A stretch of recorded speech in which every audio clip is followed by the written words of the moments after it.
Assalamualaikum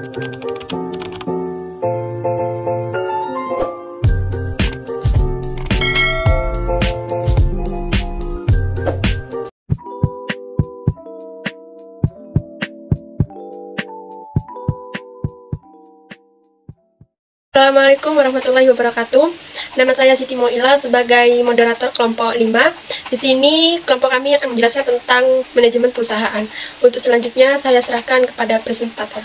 Saya Nurholisa akan menjelaskan tentang pengertian manajemen perusahaan. Secara umum, pengertian manajemen perusahaan adalah serangkaian unsur dalam suatu perusahaan sebagai proses memimpin, mengarahkan, dan mengadministrasikan sumber daya yang dimiliki perusahaan.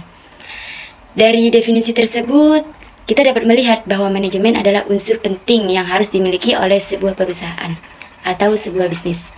Dalam sebuah perusahaan, manajemen merupakan komponen yang sangat penting yang harus dimiliki oleh sebuah perusahaan untuk mewujudkan visi dan misi yang ingin dicapai oleh suatu perusahaan tersebut. B. Strategi manajemen perusahaan. Setiap perusahaan pastinya memiliki strategi perusahaan, masing-masing sesuai dengan visi jangka panjangnya. Ini merupakan segenap tujuan untuk terus meningkatkan nilai perusahaan dan juga memberikan nilai bagi konsumen serta pemegang saham. Berikut beberapa langkah strategi manajemen perusahaan. 1. Mengembangkan visi dan misi. Tim manajemen perusahaan harus menentukan visi dan misi perusahaan. Hal ini sebagai tujuan perusahaan. Mereka yang ingin dicapai di masa depannya, tentunya visi dan misi mencakup bagaimana perusahaan ingin dicapai di masa depan. 2. Mendefinisikan nilai-nilai perusahaan.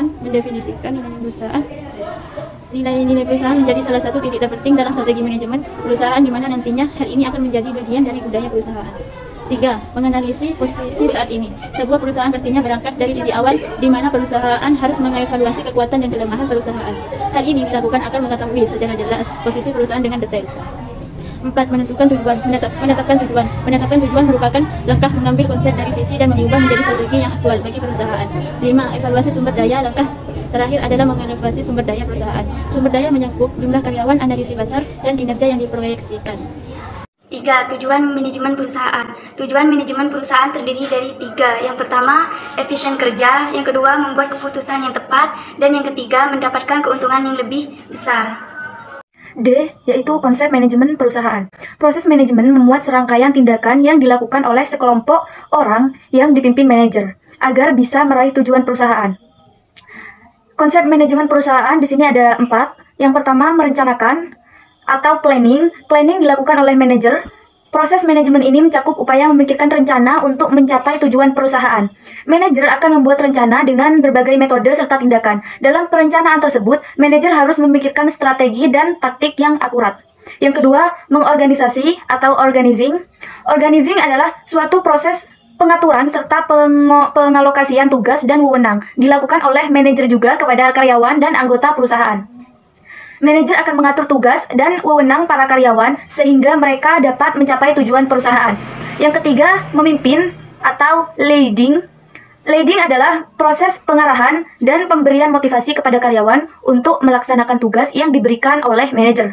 Dan yang terakhir adalah mengendalikan atau controlling. Controlling adalah upaya manajer untuk memeriksa serta memastikan bahwa semua aktivitas dan tugas yang diberikannya berjalan sesuai rencana. Pada dasarnya, proses controlling bertujuan untuk memastikan bahwa ketiga fungsi lainnya berjalan tepat sesuai rencana, sehingga perusahaan benar-benar mencapai tujuannya, supaya perusahaan tetap berjalan dan dapat mencapai sasarannya sesuai yang telah ditentukan. Demikian presentasi dari kelompok kami. Saya sebagai moderator mewakili kelompok kami. Jika ada salah kata, mohon maaf. Wassalamualaikum warahmatullahi wabarakatuh.